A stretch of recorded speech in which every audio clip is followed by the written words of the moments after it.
여러분 사랑합니다. 그리고 축복합니다. 많이 보고 싶었습니다.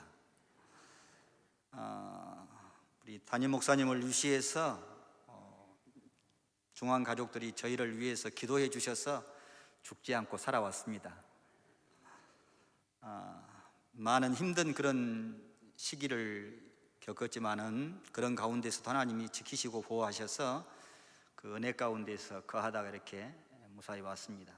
내 나라에 들어오는데도 이렇게 어려운 일을 겪은 것이 처음이라서요. 살다 보니까 별꼴을 다 겪습니다. 14일간 격리 기간을 지내고 전혀 다른 데 나가지도 못하게 하고 마스크도 사지 못하도록 그렇게 하고, 그래서 그냥 방콕 중에 있다가 무사히 마치고 이렇게 돌아왔습니다. 돌아왔는데 우리 담임 목사님 또 환영해 주시고, 또 저희들이 필요한데 필요할 거라 해서 또 봉투도 주시고, 맛있는 것도 1년 동안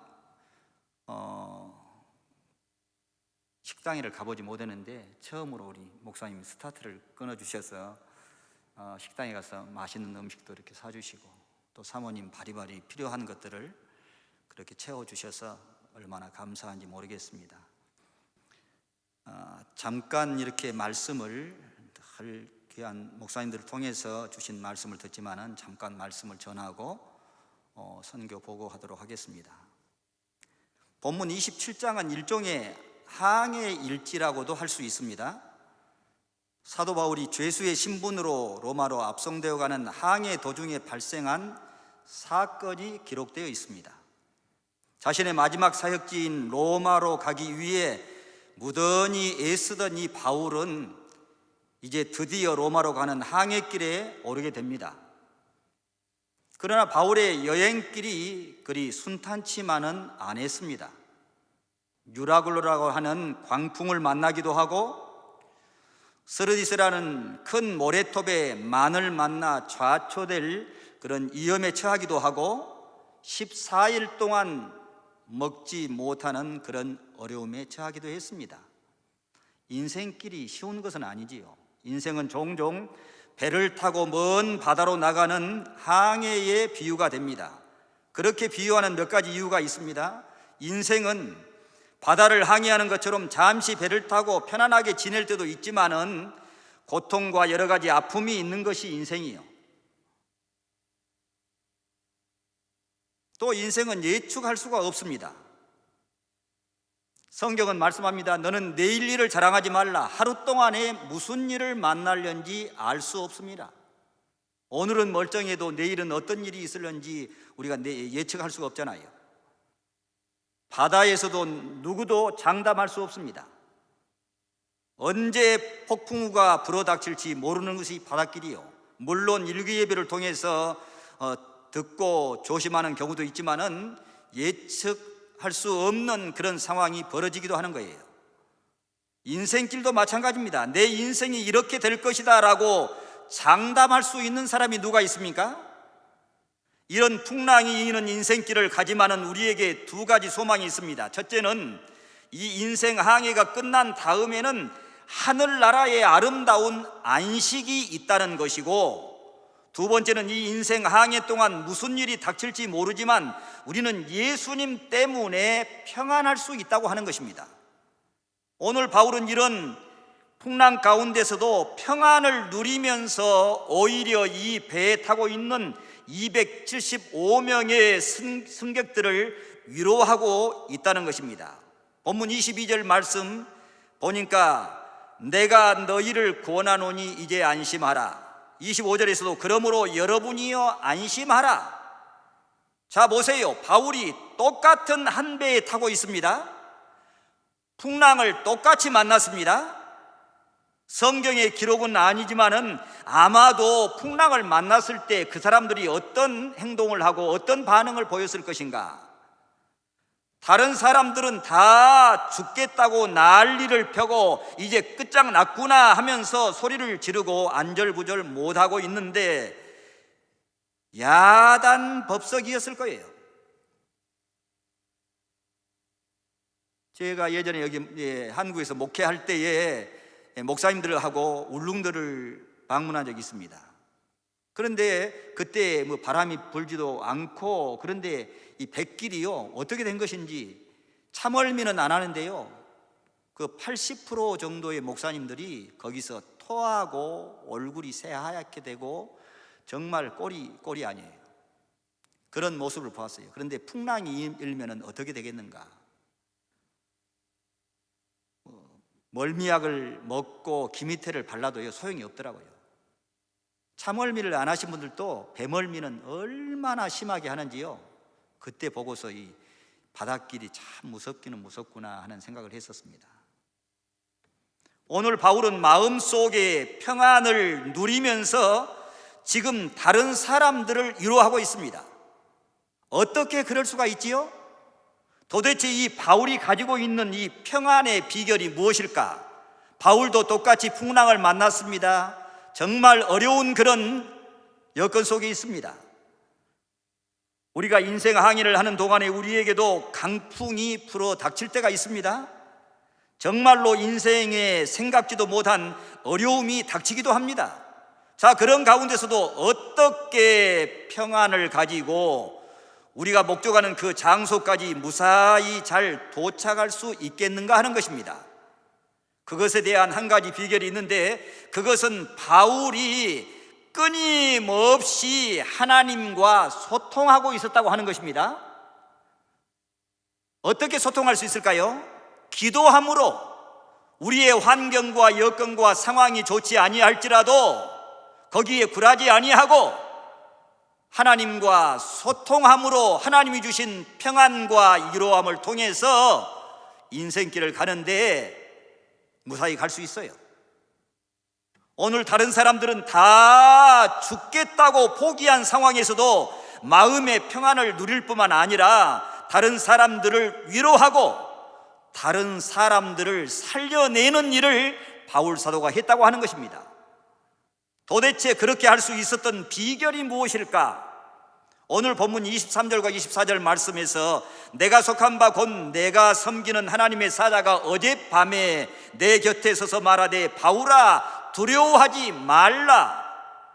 바울은 이 풍랑 속에서도, 이 죽게 된 상황 속에서도 하나님과 교통하고 소통하는 그런 일을 했다고 하는 거예요. 다른 사람들이 난리를 피고 아우성을 칠 때에 바울은 하나님이 뭐라고 하시는가, 이 상황 가운데서 하나님은 뭐라고 나에게 말씀하시는가 하고 하나님 앞에 귀를 기울였다라고 하는 것입니다. 여러분, 정말 인생은 바다를 항해하는 것 같습니다. 어떤 때는 순풍이 불어서 잘 될 때가 있습니다. 오늘 본문의 13절 말씀 보니까 남풍이 순하게 불매 그들이 뜻을 이룬 줄 알고 항해하더니, 자, 잘 됐구나, 우리 무사히 항해하여서 목적지에 도착할 수 있겠구나. 꿈은 좋습니다. 생각은 좋습니다. 여러분, 정말 인생은 바다를 항해하는 것 같습니다. 어떨 땐 순풍이 불어 잘 될 때가 있습니다. 가정도 평안하고 건강하기도 하고 사업도 잘 되고 삶의 생활 속에서 모든 것이 잘 풀릴 때가 있어요. 자녀손도 잘 되고 거리낌이 없이 고속도로 길처럼 그렇게 탄탄대로인 그런 경우가 있을 수 있어요. 그러나 어느 순간 강풍이 불 때가 있습니다. 삶의 터전을 송두리째 흔들어 놓습니다. 어떻게 할 바를 모르고 아무리 해도 안 될 때가 있어요. 아마 여러분들이 인생을 살아오시면서 그런 경험들을 한두 번은 해보시지 않았을까 하는 생각이 들기도 합니다. 사방이 막혀 있습니다. 죽을 것 같습니다.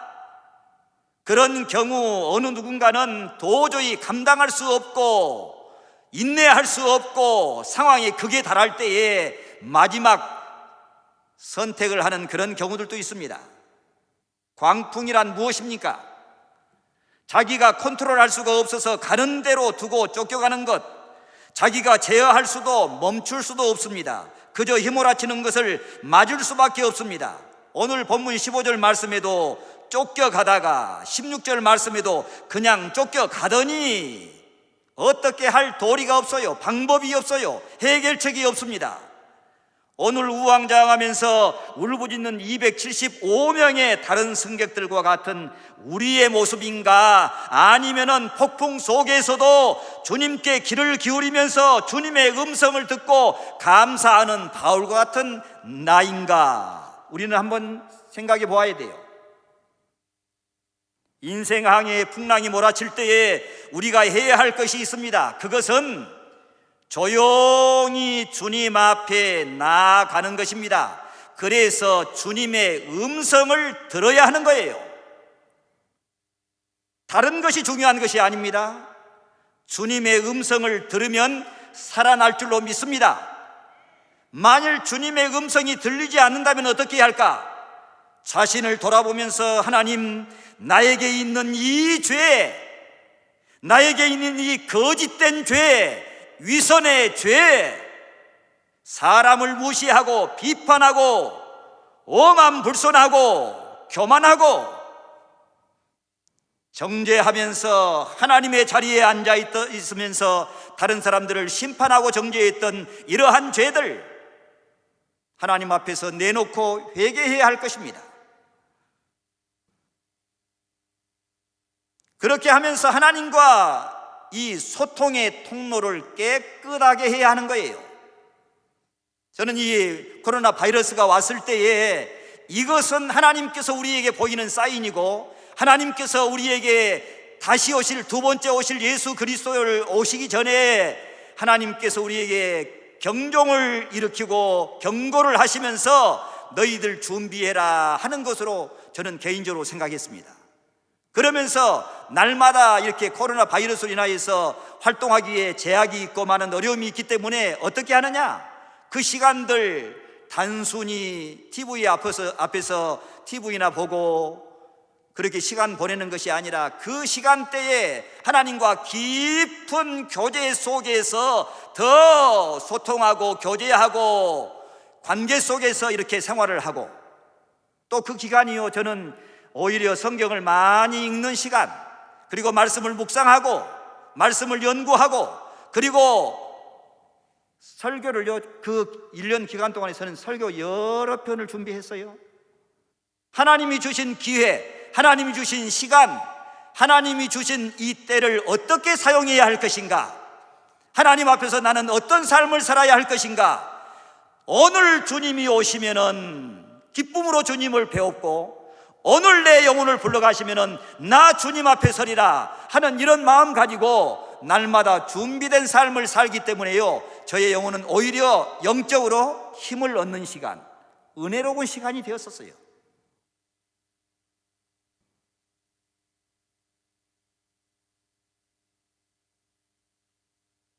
하나님과의 깊은 교제 속에 살게 되면은 우리는 살아납니다. 이사야 43장 2절 말씀처럼 물이 너를 침몰치 못할 것이요 불이 너를 사르지도 못할 것이라. 이런 주님의 약속이 우리에게 실제적으로 구체적으로 우리의 삶 가운데 임하게 되는 것입니다. 하나님은 강한 손과 크신 팔로 하나님의 백성을 눈동자처럼 지키시고 주의 날개 그늘로 보호하셔서 머리카락 하나도 잃지 않게 하셨습니다. 정말 인생의 풍랑 속에서 회개해야 할 것이 있으면은 회개함으로 우리가 주님과의 소통의 통로를 깨끗하게 하고, 그래서 살아계신 주님의 음성을 듣고 내가 살고 다른 사람도 살리는 생명의 역사가 우리를 통해서 일어나는 그러한 우리의 삶의 모습이 되기를 주님의 이름으로 축원합니다.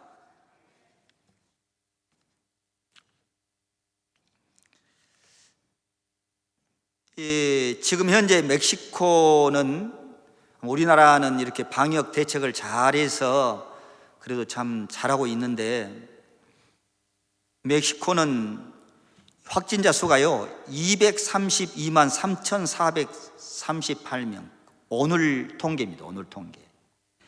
이 세계 확진자 순위는요 15위, 그리고 사망자 순위는 세계 3위예요. 미국, 브라질 다음으로 멕시코가 많습니다. 그런데 이 사망자가 21만 4,504명, 오늘 통계입니다. 얼마나 많이 죽어가는지. 제가 섬기는 에마누엘 교회에도 맨 먼저요 곤살로 가르시아 장로님 가정이 확진이 됐어요. 거기에서 일하는 그 운전 기사가 33살 먹었는데 확진되어 가지고 아이들이 셋인데요 며칠 안 돼서 세상을 떠났어요. 근데 거기에 또 감염돼 가지고 장로님, 자기 와이프, 또 자매님, 그 자녀들 줄줄이 사망. 그래서 몇 주 동안 격리하면서 많은 어려움이 있었어요. 근데 이제 작년 4월부터서 제가 오기 전까지 매월 교회에서 30가정을 이제 경제적으로 어렵고 직장을 잃고 또 어려우니까 늘 손을 벌려요. 선교사에게 돈도 빌려주시오, 먹을 것 좀 주시오. 어떻게 합니까? 그대로 방치할 수도 없기 때문에 그래서 교회에서 2개월분 한 번 30가정 하는데 150만 원 정도 해서 한 가정당 한 5만 원꼴로 해서 매월 그렇게 물건을 준비해서, 그것도 하루에 하지 못하니까 이틀에 걸쳐서 준비했어요. 그런데 이제 그 다음에는 장로님 가정이 이 유해분 2달 동안에 그 물품을 사는데 그렇게 또 하시겠다고 해가지고 했는데 거기에 또 이제 저희 부목사님이 감염이 됐어요. 그 이후로 26분의 성도들이 감염이 되고, 그리고 2분의 성도들, 먼저는 여자 성도님 한 분이 세상을 떠나고 저하고 동갑인 또 남자 성도님이 매일같이 그렇게 일터에 다니고 그러는데 자기 아들도 감염됐는데 그분도 감염된 지 한 3, 4일 만인가 세상을 떠나시더라고요. 속히 떠나가지고. 근데 자기 부인은 이 당뇨도 있고 척추에도 문제가 있고 신장에도 문제가 있고 그리고 어지럼증도 있고 참 하루면은 얼마나 약을 많이 먹는지 몰라요. 그런데 그분은 괜찮아요. 근데 자기 남편이 세상을 떠나서 그 아들이 벙벙 뛰면서 울고 또 교회적으로도 많이 참 슬프기도 하고 제 마음이 얼마나 아팠는지 모릅니다. 그리고 감사한 것은 이 모든 성도들이 그 과정들을 잘 지나고 또 회복되어서 일상생활을 하는 게 대해서 이렇게 감사하고 있습니다.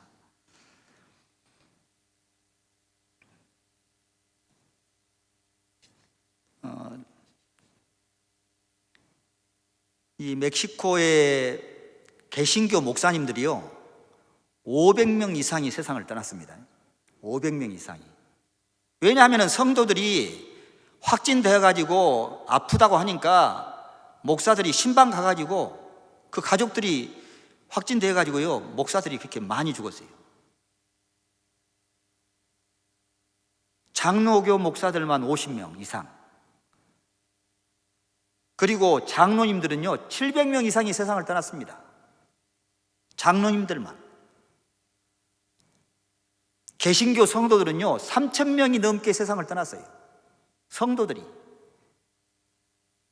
이 코로나 바이러스가 이렇게 사람을 잡아요. 가정을 슬프게 하고 정말 어떻게 장례도 제대로 치르지 못해요. 그저 화장시켜가지고 그저 이 정부에서 묻어버리니까 어떻게 할 길이 없어요. 이런 와중 가운데서도 이 성도들이 세상을 떠나는데요 저희 성도님들 그래요. 장로님도 목사님 절대 신방하지 말고 전화로만 연락하시오. 왜냐하면은 제가 가서 또 이렇게 감염돼가 죽을까 봐서 못 가게 해요. 그래서 이제 장례하고 생활하는데 어렵기 때문에 50만 원도 그렇게 교회에서 지출을 하고 또 참 그 와중에서 결석 수술을 하는 분들이 또 두 분이 있었어요. 또 경제적으로 어려우니까 수술 후에 치료비 명목으로도 또 한 50만 원 이렇게 지출을 하고, 어느 가정은 이 한 가족이 8사람이 사는데 한 방 안에서 그냥 시멘트 바닥에 자고 있어요. 신방할 때마다 늘 마음이 아파가지고 정말 안 됐다, 그런 가운데 있어서 침대하고 매트리스하고 갖다가 또 공급해 주었어요. 그랬더니 마음의 빚을 어느 정도 이렇게 갚을 수 있어서 그것도 보고 또 감사하더라고요. 선교지에서는요, 늘 관심이 성도들이 어떻든 생활이 나아지고 신앙도 잘하고 또 생활 수준도 더 밝아지고 그랬으면 좋겠다, 늘 축복하고 위해서 기도하고 또 필요한 부분들은 그렇게 공급하고 도와주는 이런 일들을 하지만은 한이 없어요. 특별히 이 4월부터 이제 예배를 비대면으로 예배를 드려요. 온라인 예배를 그렇게 쭉 드렸습니다. 처음에는 그냥 혼자 목사가 이렇게 설교하고 온라인 예배를 드렸습니다. 그런데 어느 정도 기간이 지나니까 예배 위원들 전부 순서 맡은 분들 교회에 나와서 여기처럼 이렇게 해가지고 줌으로 해서 예배를 드리고, 그런데 한 4개월 후에 각 가정에서 개별적으로 또 가정적으로 이렇게 예배를 드리면서 헌금을 모아서 가져왔어요. 한 주도 안 빠지고 헌금을 모아가지고 가져온 성도들이 있어요. 눈물나게 그것도 감사해요. 신앙이 있어서 하나님께 감사하고, 그런 와중 속에서도 그렇게 하고, 어떤 성도들은 11조 모아놨습니다, 그렇게 연락하면 또 가서 가져오고, 예배 상황들을 점검을 매주마다 하고 있습니다. 그런데 이 컴퓨터가 없는 그런 사람들 외에는 70~80%가 전부 또 예배에 잘 참석하고 있어요. 각 가정에서 개별적으로 가족적으로 그렇게 예배를 드리고 있고, 또 그것도 감사하고.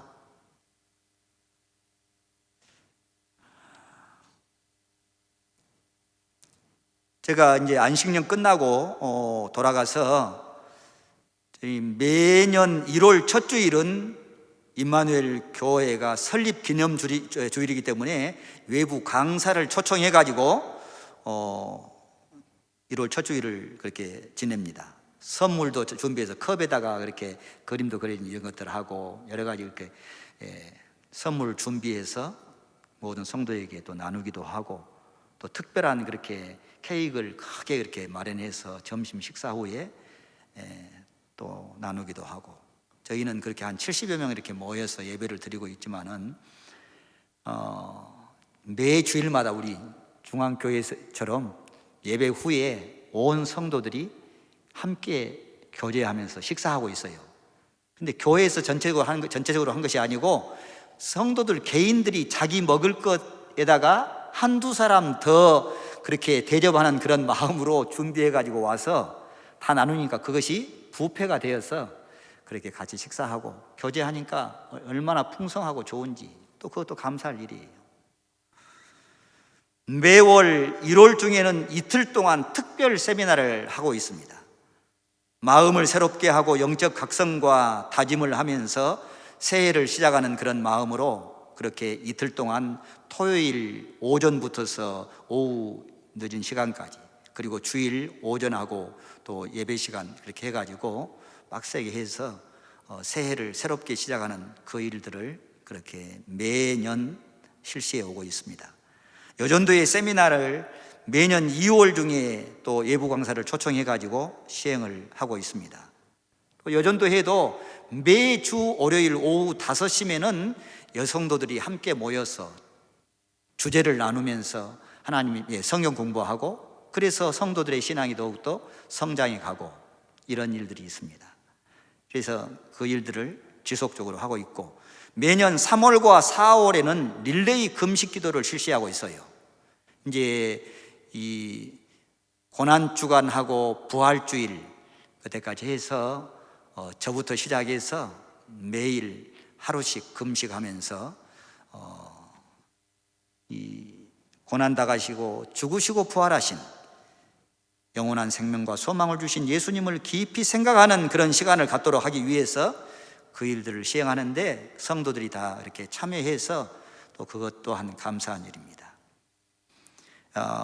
매월 셋째 주 금요일에는 철야 기도회를 실시하는데 성도들이 함께 동참해서 이 한국 교회에서 하는 것처럼 교회에서 기도 훈련, 멕시코 사람들은요 기도를 크게 통성 기도를 못해요. 그러니까 제가 앞에 나와서 그냥 막 부르짖어 기도하기도 하고, 아내도 그렇게 또 앞에 나와서 좀 본을 보이기 위해서 그렇게 기도하고 이런 일들을 하고 있습니다. 매월 마지막 주간 토요일에는 노방 전도와 축호 전도를 하는데 나를 따르라 앞장서서 돌격 앞으로 해서 솔선수범해가지고 그렇게 또 전도하고 이렇게 해서 그 일들을 실시하고 있고, 또 부활주일은 특별히 멕시코는요 전통이 뭐냐 하면은 이 부활 후에 막달라 마리아, 다른 마리아, 살로메 이 여자들이 그 예수님 무덤을 방문했잖아요. 그렇기 때문에, 그리고 이제 소식을 전했다 해가지고 멕시코 전 교회의 풍습이 새벽 예배 설교는 여성도 지도자들이 그렇게 하고 있어요. 그것이 풍습입니다. 저희 교회에서도 사모가 하든지 또 여성 지도자 그렇게 이 부활주일에 설교하는 그런 일을 하고 있습니다. 종료주일에는 어린이들이 찬양을 준비해서 작년 예배 시간에 또 찬양하는 그런 일을 하고, 분기별로 우수구역을 표창을 하는데 3개월마다 출석 잘하고 전도 잘하고 또 어린이들 잘 참석해서 잘 모이는 구역들, 그래서 생필품 필요한 부분들을 이렇게 해서 선물로 주고 표창하는 그런 일들을 하기 때문에 성도들이 좋아하시더라고요. 매년 새 학기가 시작되는 9월에는 장학금을 전달하는데 거기에서 52주 가운데서 47주 정도 이렇게 교회에 잘 출석하고 또 공부도 열심히 해서 이 점수가 잘 나온 사람 80점 이상, 그리고 대학생인 경우에 보니까 뭐 9.7점, 9.7, 9.5, 뭐 9점대 이런 학생들이 이렇게 있어요. 그래서 이 학생들은 초, 중, 고 대학생 전체 장학금을 그렇게 실시하고 있는데, 오히려 이 사람들을 잘 교회 생활도 잘하고 또 믿음의 생활도 잘하고 교회에서 좋은 일꾼들로 세워나가기 위해서 그 일들을 합니다. 그래서 표준이 그 기준이 없으면 안 되기 때문에 교회 생활 잘 나오고 신앙생활 잘하는 사람들을 기준으로 해서 그렇게 하는데, 작년에 제가 한번 9월에 장학금 전달하다가 한번 혼났습니다.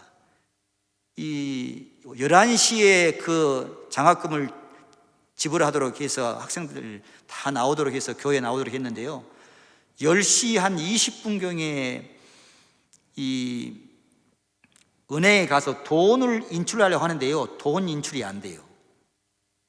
2번 해도 돈 인출이 안 돼가지고 이거 이제 마음이 막 조급해져요. 학생들이 돈을 장학금을 지출해야 하는데 어떻게 하나. 그래서 이 멕시칸한테 도움을 정했거든요. 좀 도와달라고 해가지고, 그래가지고 그 기계에다 그 카드를 넣었어요. 그래 돈이 안 나와요. 그래서 그때가 토요일이었기 때문에 주일을 지나고 월요일 날 이 은행에 방문했더니요, 제 카드가 아니라, 제 카드는 제 카드인데 그 번호가 다른 사람 것이라고 그래요. 그래서 토요일하고 주일하고 월요일까지 해가지고 교회 전체에 돈 들어있는 7,000불을요 다 잃어버렸어요. 이야, 정말 아주 기가 막히더라고요. 그래서 정부에다 이제 또 고발도 하고,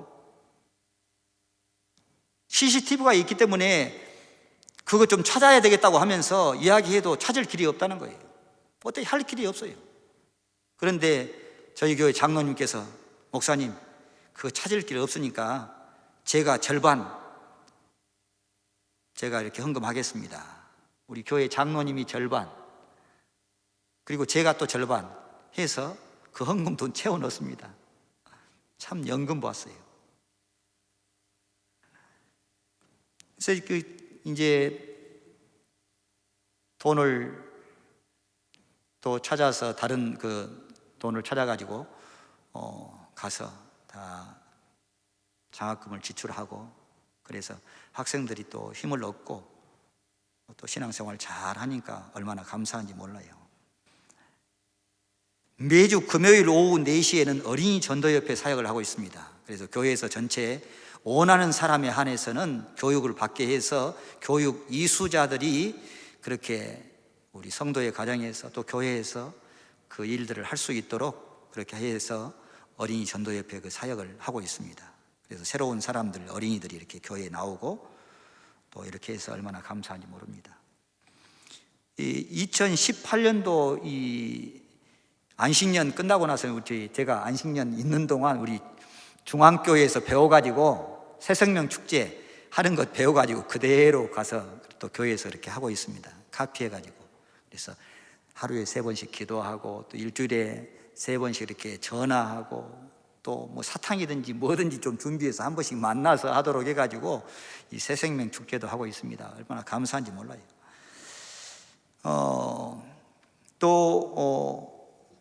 이양한 교회 성도들 모아서 함께 연합 모임도 그렇게 갖기도 했고, 주일 낮 예배 시에는 격주로 한 가정씩 가족창, 여기는 중앙교회에서는 주일날 특별 찬송을 하지만은 저희 같은 경우는 가족창을 그렇게 해서, 왜 이렇게 하는 것은 가족들이 함께 모여서 마음을 같이 하고 또 뜻을 같이 하고 또 같이 이렇게 찬양하고 이러도록 그렇게 단합하고 그렇게 하기 위해서, 그리고 구역이 단합하는 그런 일을 위해서 오후 예배 시에는 한 구역씩 돌아가면서 구역창을 그렇게 실시하고 있습니다. 매년 봄, 가을에는 전교인, 체육대가 아니라 전교인 야유 예배를 그렇게 야외 예배를 나가서 예배하고 또 그때는 고기도 구워서 먹고 성도의 교제를 나누니까 다들 좋아하시더라고요. 매월 마지막 주일에는요, 저희 같은 경우에는 그달의 생일자들 전부 그렇게 나오도록 하고 미리서 그 생일자들에게 이 선물을 준비하고 또 예배 끝난 다음에 전부 나와서 기도해 주고 또 축하송 불러주고, 그리고 이 문화가 우리나라처럼 악수하는 것이 아니라 서로 포옹하고 그러면서 축하해 주는 그런 일들을 그렇게 하고 있습니다. 2019년 1월 처음으로 남전도의 첫 모임을 출발했는데 8명이었는데 지금 현재는 한 13명 그렇게 남전도 회원들이 모여서 이렇게 하고 있고, 또 여전도회는 바자회를 갖고 거기에서 나온 수익금을 교회에서 사용하지 아니하고 양로원을 방문해 가지고 그들에게 복음을 전하고, 어느 금년에는 있었는데 다음에 가서 보면은요, 그 전년도에 계시던 분들이 안 계시더라고요. 세상을 떠나셔서 안 계시고, 그래서 어떻든 그 사람들에게 영혼을 사랑하는 마음 가지고 복음을 전해서 예수님을 믿고 구원받고 하나님의 백성이 되도록 하기 위해서 그 바자회를 통해서 나온 수익금 가지고 그 일들을 그렇게 실시하고 있고, 또 여름 어린이 성경학교와 겨울 성경학교를 갖고 있는데 단기 선교팀이 없는 그런 해에는 자체적으로 실시하고 있습니다. 멕시코는 하도 멀다 보니까 한국에서 단기 선교팀 오지를 안 해요. 한 번도 안 와요. 안 옵니다. 안 와.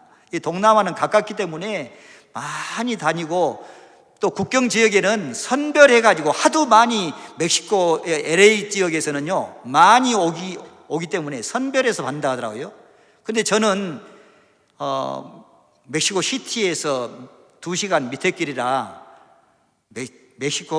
미국에 누구 아는 사람들도 그렇게 없고 또 오지도 않고, 그리고 한국에서는 올 수도 없고, 제가 있는 동안 이 주파송 교인 광주 중앙교회에서 언제나 한번 오실런지 글쎄 그건 미스테리예요. 모르겠습니다. 아마 우리 담임 목사님의 오다가 떨어져야 되지 않을까 싶어지기도 합니다. 기대해 보겠습니다, 목사님. 그리고 매년 6월과 12월에는 저희 교회에서는 구제헌금을 해요. 그래서 어려운 가정, 수술을 받은 그런 사람이나 또 어려운 그런 환경 속에 있는 사람들, 오기 전에도 이 구제헌금을 했어요. 근데 145만 원인가 나왔습니다.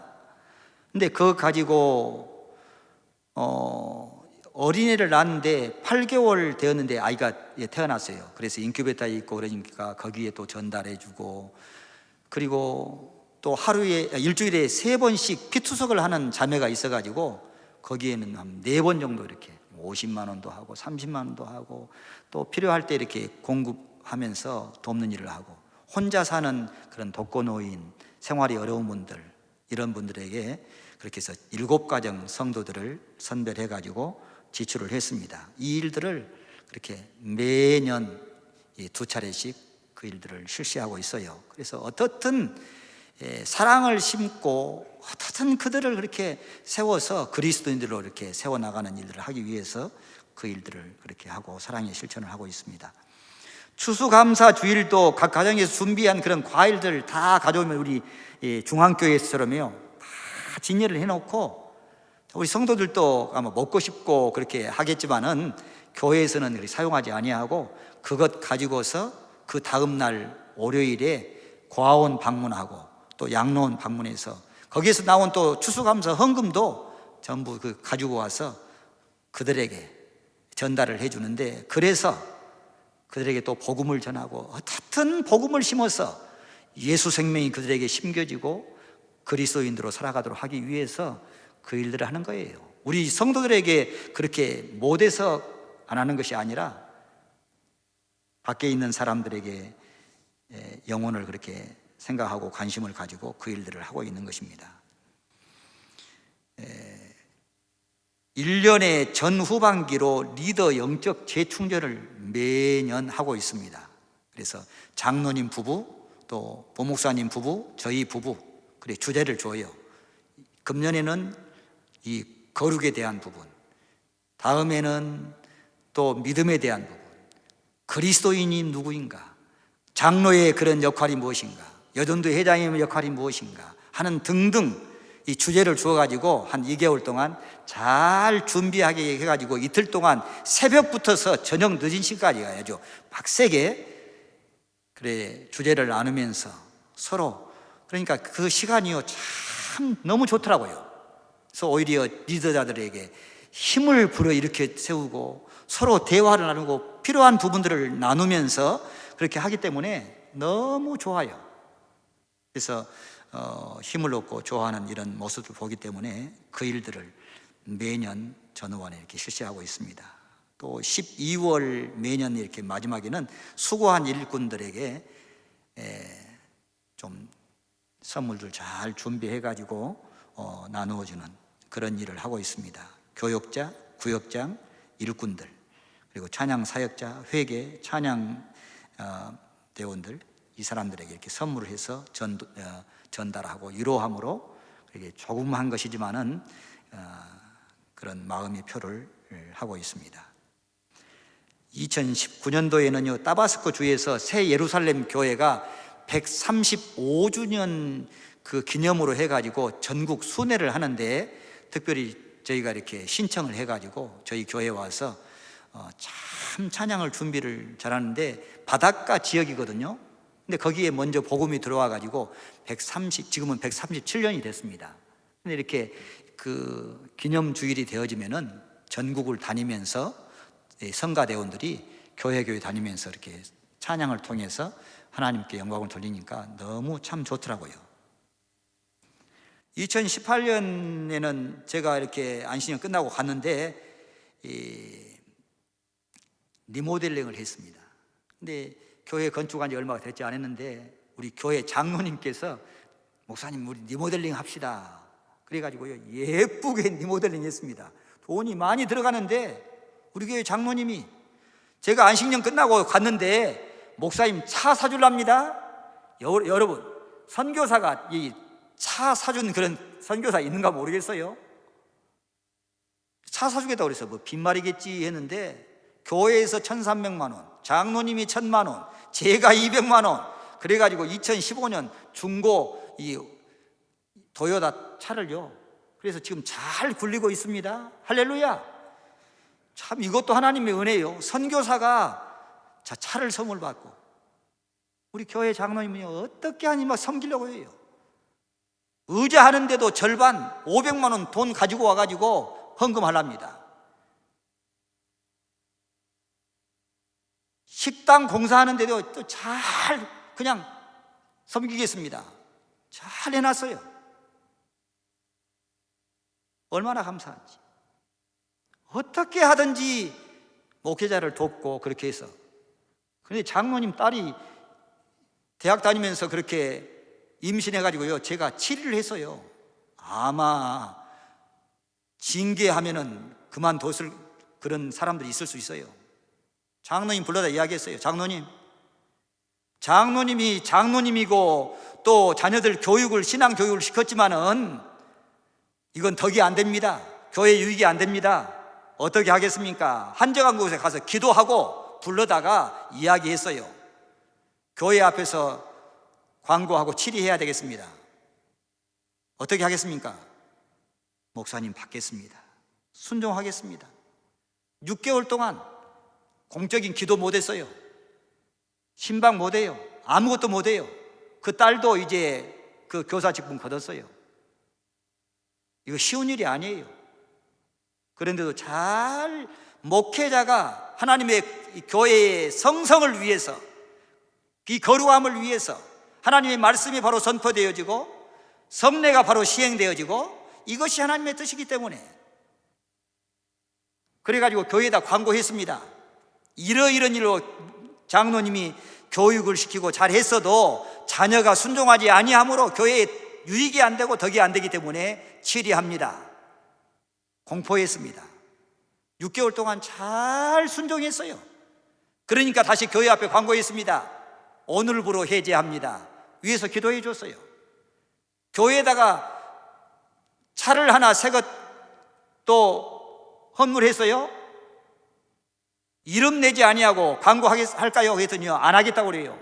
오른손이 하는 것 왼손이 못하게 이렇게 모르게 하라고 했는데 광고 안 해도 됩니다. 그런데 교인들이 다 알아요. 그러지만은요, 이름 이야기 안 했어요. 위에서 간절히 기도해 주고 그것 부목사님이 그걸 잘 사용하고 있습니다. 얼마나 감사합니까? 하나님이 주신 것, 하나님의 나라와 복음을 위해서 이렇게 멋있게 아름답게 사용하니까 우리 장로님이요, 사업이 잘 돼요. 40명의 이 현지인들을 데리고 자파 가게를 하는데요, 빈선 털털이로 이렇게 나가가지고 중학교 때 졸업하고 나가갔는데 하나님께서 그에게 풍성한 물질을 주셔가지고, 그것도 사업장이요, 저희 사는 곳에서 5시간 거리예요. 주일 예배 전 토요일 날 와가지고 예배 드리고, 그리고 예배 끝나고 월요일 날 다시 5시간 거리 되는, 왔다 갔다 10시간 거리입니다. 그런데 주일마다 교회에 나와서 장로의 직분을 감당하고 목사님께 또 순종하고 교회에서의 사명을 감당하고 귀하게 쓰임 받아요.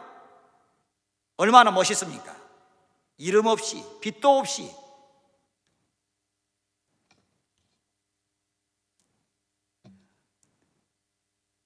물론 우리 중앙교회 장로님들이나 모든 직분자들은 더 잘하시겠지만은요, 제가 부족하기 때문에 하나님께서 이런 귀한 분을 붙여주셔가지고 늘 그러기 때문에 감사하고 황공무지로소이다. 너무나 감사합니다.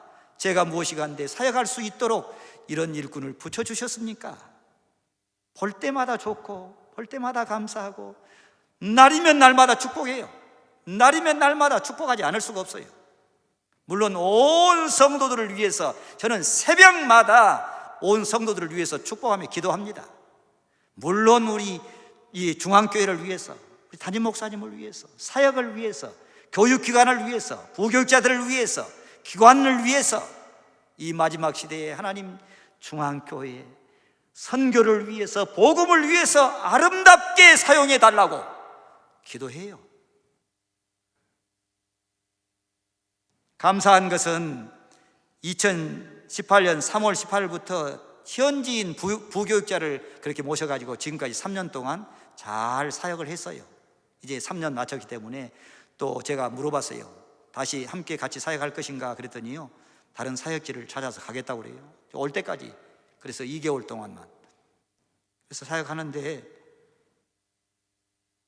이제 필요한 것은 부교육자가 필요합니다. 위에서 좋은 목회자, 저희 남은 이제 사역이 얼마 남지 않았지만은 좋은 목회자 또 부목사님 이렇게 보내주실 수 있도록 위에서 기도해 주시면 감사하겠습니다.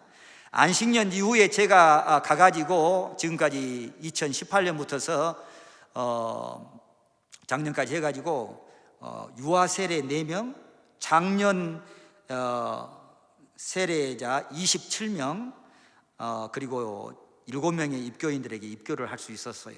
부족하지만 이렇게 매년 조금씩 세례받는 사람들이 더해가고 또 입교인들이 더해가고 이렇게 해서 교회가 아름답게 잘 서갈 수 있는 것은 이 한국 교회에서 특별히 기도해 주시는 중보의 기도팀들이 있고 또 부족한 저희를 위해서 늘 관심을 가지고 기도해 주시기 때문에 되는 것이기, 저 홀로는 아무것도 할 수가 없습니다. 그런데 주께서 이렇게 은혜를 입혀 주셔서 교회가 차츰차츰 성장해 가니 얼마나 감사한지 모릅니다. 코로나가 시작된 이후에 지난해 4월부터 이렇게 9월까지 30가정을 쭉 어려운 성도들에게 식품을 구입하여서 전달해 줌으로 그리스도의 사랑을 심어주고 교회의 역할을 하게 하심에 감사하고, 이 일들을 감당할 수 있었던 것은 이 주파송 교회, 참 부족한 저희들을 위해서 기도해 주시는 이 중앙교회 담임 최규현 목사님과 또 성도 여러분의 중보 기도가 있었기 때문에 가능한 것입니다. 에마누엘 교회가 코로나 바이러스로 인한 어려움을 잘 극복하고 또 멕시코 뿌에블라 주에서 소금과 빛의 역할을 하는 아름다운 소문난 교회가 되도록 기도해 주시기 바랍니다. 특별히 제가 이렇게 가기 전에 2017년 8월인가 대장 선종을 떼어내는데 우리 임영근 장로님께서 3년에 한 번씩은 꼭 체크를 해야 됩니다. 작년 9월이 만 3년 그때 기간이 되었기 때문에 나와야 되는데 코로나를 위해서 못 나왔어요. 할 수만 있으면 선교지에 머물면서 사역하기를 원하는데 근데 이렇게 못 나왔다가 이렇게 나왔습니다. 검사하기 위해서. 근데 보니까 위 내시경 하는데 뭐 7, 8개월 이렇게 나래비가 서 있는데, 특별히 우리 임 장로님이 이렇게 또 손 쓰시고 수고해 주셔서 이번 주 목요일 날 대장 위 내시경 이렇게 할 수 있도록, 그 대장 내시경 그렇게 하시는 분이 그날이 쉬는 날인데요, 특별히 오셔서 해주겠다고 하시네요. 그래서 그것도 또한 하나님께서 예비하심이고 하나님의 은혜고 감사할 일이에요. 이렇게 해서 감사하고 또 마치면은 5월 말에 다시 돌아갈 것인데, 어떻든 저희를 위해서 기도하시는 가운데 또 더 힘을 실어주시고 또 기도해 주셔서 남은 생애 동안의 사역 잘 감당할 수 있도록 그렇게 기도해 주시면 감사하겠습니다. 감사합니다. 기도하겠습니다.